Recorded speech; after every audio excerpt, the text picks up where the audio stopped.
Welcome to Rich Planet TV. I'm Richard D. Hall. I'd like you to welcome back the author of the website checktheevidence.com, Andrew Johnson. Welcome, Andrew. Thanks for inviting me back, Richard. Now, last week and the week before we spoke all about the moon, and this week we're going to talk about Mars. Now, we saw some footage of Buzz Aldrin talking about the Apollo craft being followed to the moon by a UFO. He's made other statements about Phobos. Just tell us about that, Andrew. Yeah, well, this is very peculiar, and I think surprised a lot of people. And he comes out on C-SPAN, which is a US cable channel, saying that there's a monolith being discovered on Phobos, and that this should reinvigorate the space program. That we should right. Go and investigate this. Just to explain that, a monolith is kind of a statue which has got usually like a large slab. A large slab, and Phobos is a moon of Mars, so it is a celestial body which orbits around the planet Mars. Right. Quite small, only about 15 miles across, shaped like a large potato, effectively. And in this next clip, we hear Aldrin making that claim. If there's something very important to be developed from the moon, I'm not sure what it is right now, and I sure think we should identify what it is for America to make such gross expenditures again for human habitation on the moon. We can help, we can join with, together we can explore the moon and develop the moon. We should go boldly where man has not gone before. Fly by the comets, visit asteroids, visit the moon of Mars. There's a monolith there, a very unusual structure on this little potato-shaped object that goes around Mars once in 7 hours. When people find out about that, they're going to say, who put that there? Who put that there? Well, the universe put it there. If you choose, God put it there.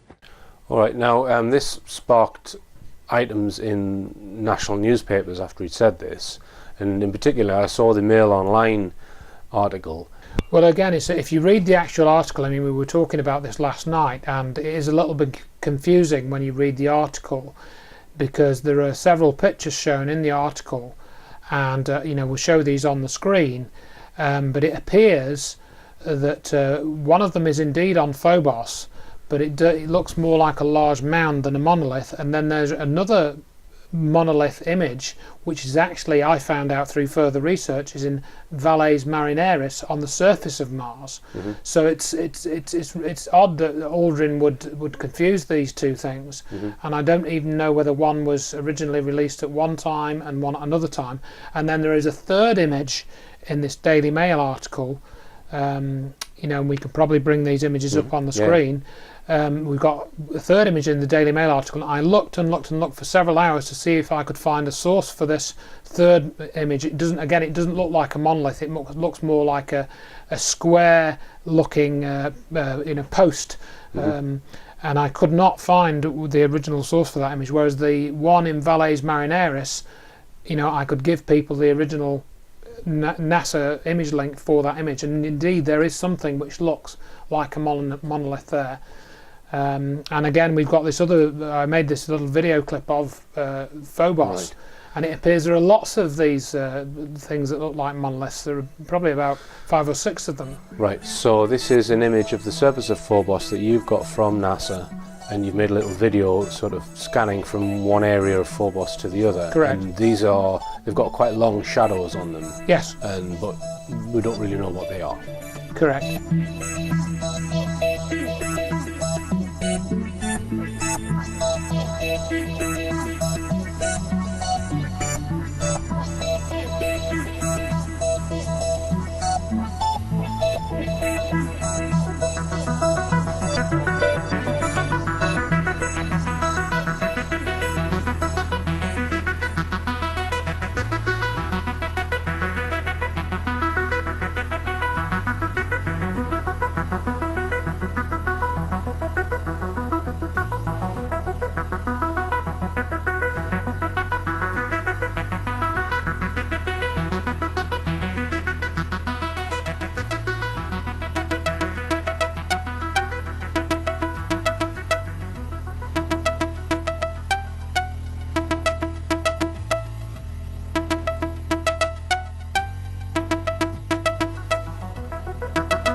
And then you know, we have an additional image which we'll show from the European Space Agency, which appears to show the monolith on Phobos from a completely different angle.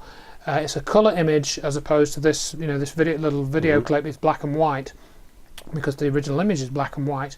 But we have another ESA image, the European Space Agency, that is, from I believe it's Mars Express, showing this monolith from two separate images. Actually, it's very strange. Just for viewers who might not be following the significance of this, according to official records, NASA nor anyone else from Earth has ever been to Mars or been to Phobos, so there shouldn't be anything man-made or on that particular. Right. I mean, you know, the whole situation with NASA is that there is no evidence of any other intelligence in the solar system other than on Earth. Any other object that we look at in the solar system, according to the official sort of NASA and other lines, all we're seeing is rocks. We may be seeing some other oddities, but if we are seeing other oddities, we have no information as to what they might be. That's the sort of official stance on these things. Now, another interesting fact about Phobos is that it has been proven to be at least part hollow. Yeah, that's right. I mean, we've got this scientific paper which was released. I mean, again, this came up on a website recently, but it actually, I found out, as with a lot of these stories, these stories are you know, several years old. They're put out as new stories, and they're not. They're several years old. And we have this scientific paper called "The Precise Mass Determination of and the Nature of Phobos." And this was published by, it's got about 5 authors. It was received 3rd of December 2009, revised 8th of March 2010, accepted 22nd of March 2010, and it was published 7th of May 2010 in the Geophysical Research Letters Journal, volume 37, L09202. And their conclusion in the abstract of this letter, which is like a short paper, it's not a full scientific paper, we conclude that the interior of Phobos likely contains large voids. When applied to various hypotheses bearing on the origin of Phobos, these results are inconsistent with the proposition that Phobos is a captured asteroid. And that information, as I understand it, comes from the studies of radar data, where they fired you know, radar signals at Phobos and then got signals back. I mean, they can actually calculate its mass based on its orbital period and distance from the planet. And then if you look at the size of the object, and look at its density, you can the density, it's probably got a very low density overall. Yeah. So that means that it must be at least partly hollow. Right. And that's not consistent with asteroids. No, asteroids are not hollow. No. Right. So there's something odd there. There's something odd. There's a number of very odd things about Phobos. Now, there was a Russian mission to Phobos in, I think, 1988. Two Russian craft unmanned, Phobos 1 and Phobos 2. Mysteriously, Phobos 1 was switched off and didn't reach its intended target. Phobos 2, again, went into trouble, and then it sent back some data. It sent back a very interesting shadow on the surface of Mars, which people were saying was a UFO, but other people have since said no, that was actually a shadow of Phobos. But as it was coming towards Phobos, it then malfunctioned. Is that right? I mean, that's the gist of the story, and I'd heard this story, and I reinvestigated that very recently. I've got this upcoming presentation at the end of March at the New Horizons Club in Lisbon, so I wanted to do some reinvestigation into the Phobos story. And this story obviously is comes out a lot, and it was that basically the Phobos 2, Phobos 1 was lost, as you said, probably due to human error. They accidentally switched it off and couldn't recover it. Phobos 2 was going towards Phobos, and then it took about a sequence of about 5 pictures, and they saw this object apparently coming towards Phobos 2, and this object was said by some to be a missile. And then they lost contact with it, so the implication was there that it was shot down.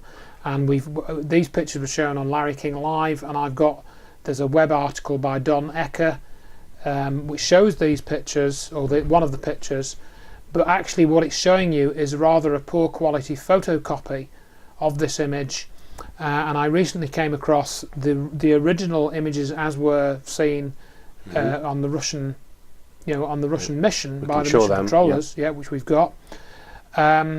And they show quite clearly that this apparent missile is actually some kind of video or digital artifact coming into the picture, because it sort of slowly comes across the picture, and then there's just basically a vertical line goes across the picture. So you can clearly see that that doesn't appear to be anything to do with a missile or anything like that. So that particular story, there's a bit of misinformation in it. Yes, indeed, Phobos 2 was lost, and we don't really know what happened to it. Right. But this, and also this thing about the shadow, the claim to photograph this weird ellipse on the surface of Mars. Well, it is now known what that is, and it is indeed the shadow of Phobos, and it's been photographed several times. And again, we've got a photograph of that here to show you that. And there are rumours that Phobos is either artificial or used as a base of some kind. Can you expand on that at all? Well, not really. I mean, we from this study with the radar data, that it does appear that it's hollow. One of the unusual features that we've got here in this particular image are these lines, going around Phobos, which look very unusual. We've got these sets of lines, some of them intersecting at right angles on the surface, so it does look very unusual. However, there is a scientific paper which I'm sort of halfway through looking at. I don't know whether I'll be able to understand all of it, but it shows a model for how these lines could have been created. And in simple terms, because Phobos is a relatively small object, as we said, 15 miles across, it's essentially got its own microgravity. So if you were to try and walk on the surface of Phobos, as soon as you sort of travelled more than half a metre per second, you'd have reached the escape velocity of Phobos, and you'd start floating into space. So I think this paper proposes that these tracks are boulders that are sort of scraped against Phobos and then rolled around the side, just in the microgravity, and that's what's created these lines. I don't know whether that's correct, but that's one of the more conventional explanations. The other, of course, is that what we're seeing is some surface feature of some underlying structure, some plates fixed together. I don't know. I mean, I haven't studied it enough to say one way or the other. But the unusual things are, it's very small. Its orbit is actually decaying. I think you can show that Phobos will only be orbiting Mars for the next 5,000 years or something, or 10,000 years, and then it'll crash into the surface because its orbit is decaying. And also that it appears to be hollow, and it was only discovered in about, I forget the exact date, but it was around about 1837 or not 1857 in the 19th century, which is odd because there are other objects which were as small as Phobos which had been seen within the solar system before then. So that's rather odd. Okay, Andrew. Well, we're going for a quick break, and after the break we're going to show that NASA have actually found life on Mars.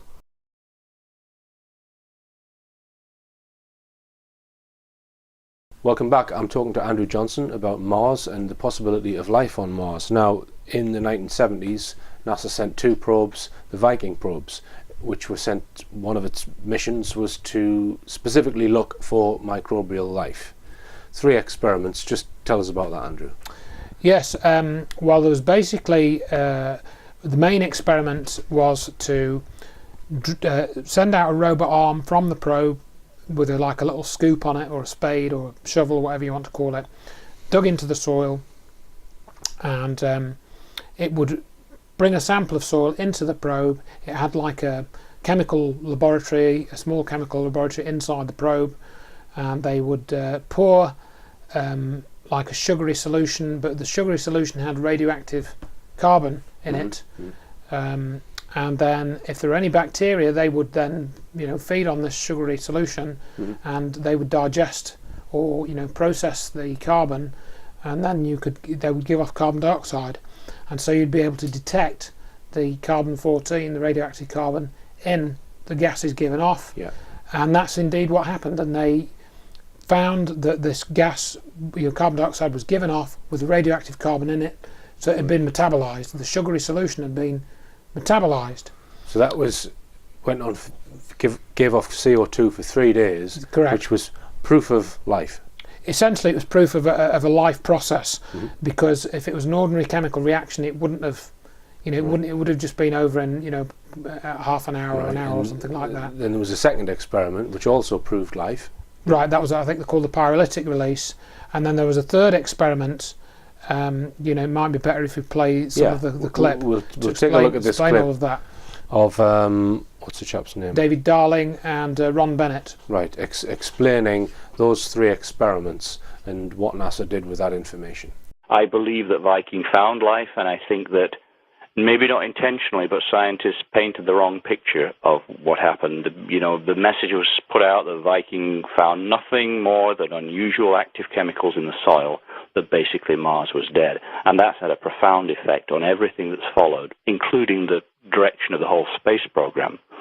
So the question is, where did things go wrong? Well, back in '76, 2 identical spacecraft, Viking 1 and 2, landed on Mars. They both carried miniature biology labs, kind of about the size of a microwave oven. It was quite small, but they had 3 experiments which were looking directly for life on Mars, and they were the first spacecraft to do this, and incredibly, the only spacecraft that have ever looked for life on another planet. In the 30-odd years since then, we've never sent out another probe to look for life, and that's because the mainstream science said Viking didn't find anything. So, they carried out some experiments. I just want to zero in a couple of them. One was called the label release experiment. One was called the pyrolytic release. And the agreement was beforehand, if any of these experiments found a positive signal, then we would say that they'd found life on Mars, and that was thrown out the window later on.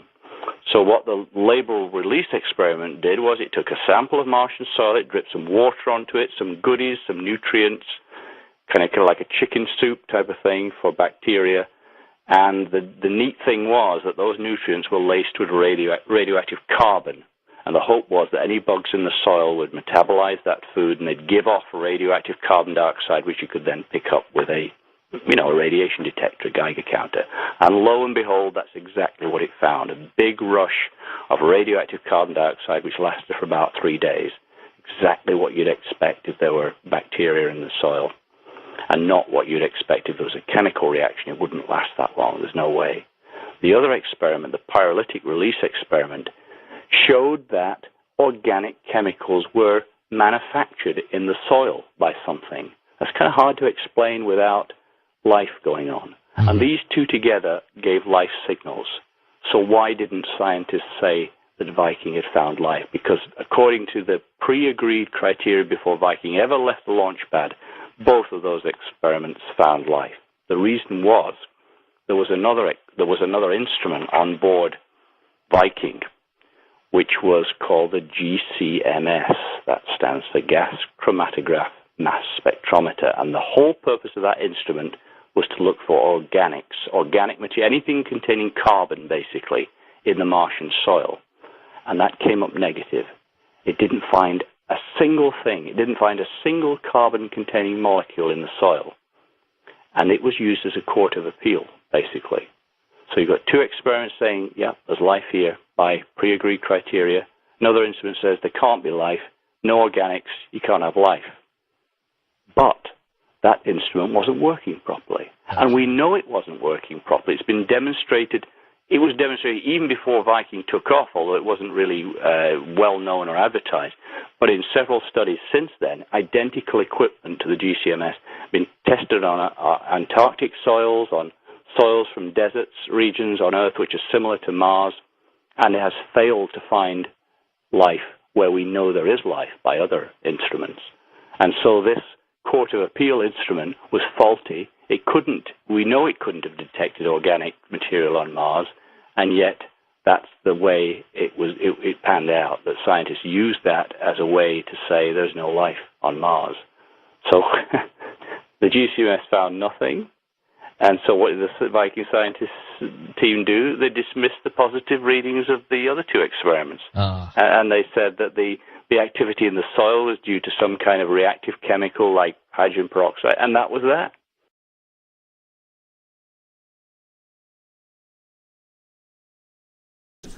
Okay, Andrew. Well, that smacks of a cover-up to me.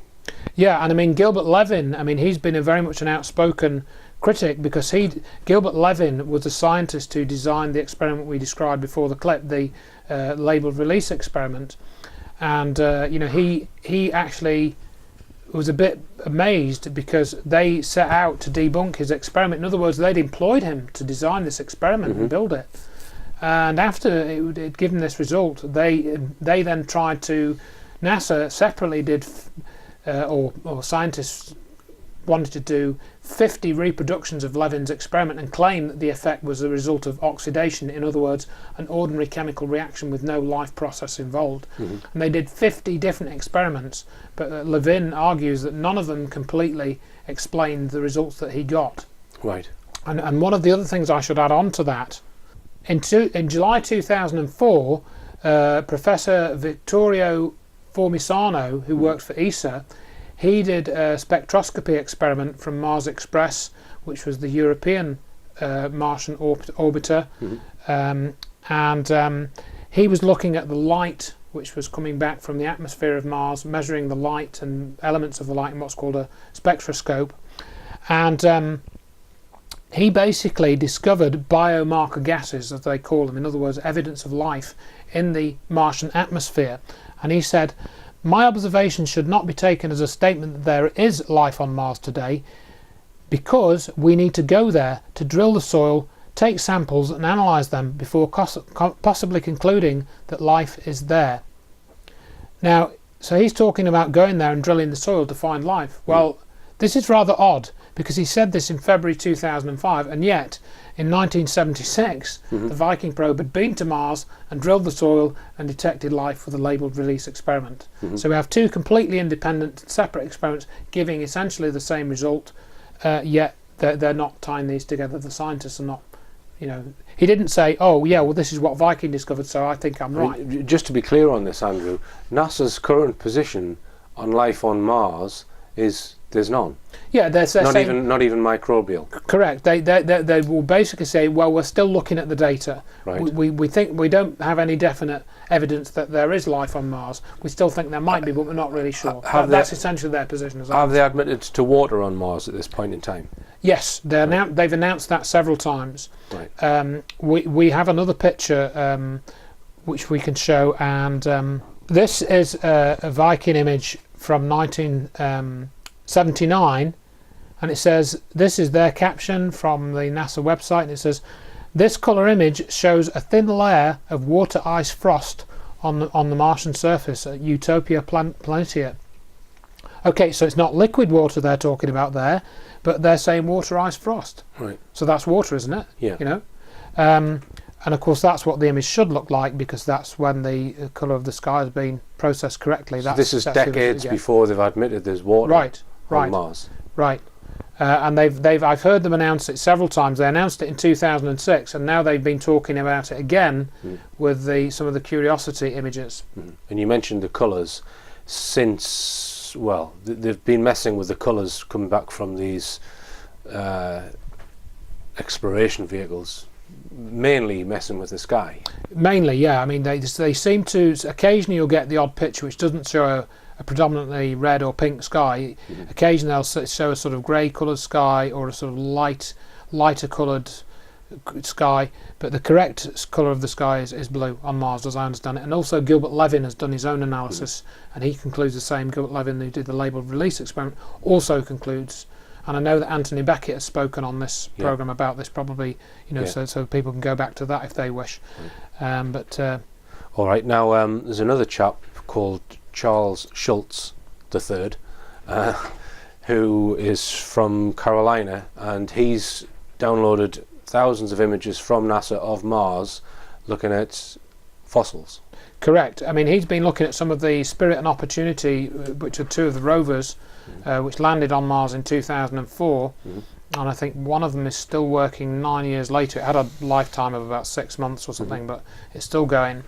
And yes, you're right, he downloaded lots of images from there, and he studied them in detail in sort of with very close eye. And he was recently featured on a news broadcast. Well, I say recently, it was about 2011, just going through his findings with a local news reporter, to find out, to show the news reporter what was on these images, and it does appear he's found fossils of trilobites, or trilobites some people call them, and types of shells, and I agree with him. You can clearly see this, and Schultz was actually invited to present this research at a conference that NASA organised, and then he bounced. He was uninvited from the conference the week before he was scheduled to go. Right, so NASA haven't had their own biologists looking at these images to try and find fossils then, presumably, or they've not put out any information on it at all? There's no official recognition of fossils on Mars, Right. as my understanding says. But So if you look at Charles Schultz's research, to me it seems pretty clear what he's found. Right, well, let's take a look at this. Well, last month, a NASA scientist in Alabama stunned the world when he said he discovered evidence of alien life. His claim was based on fossil remains he supposedly found in a meteorite. The next day, however, NASA said their researchers' work was flawed and unreliable. However, claims of alien life and fossils are nothing new for NASA. For the past 7 years, they've been dealing with the Winsboro man and his research. And his work may very well change our way of thinking forever.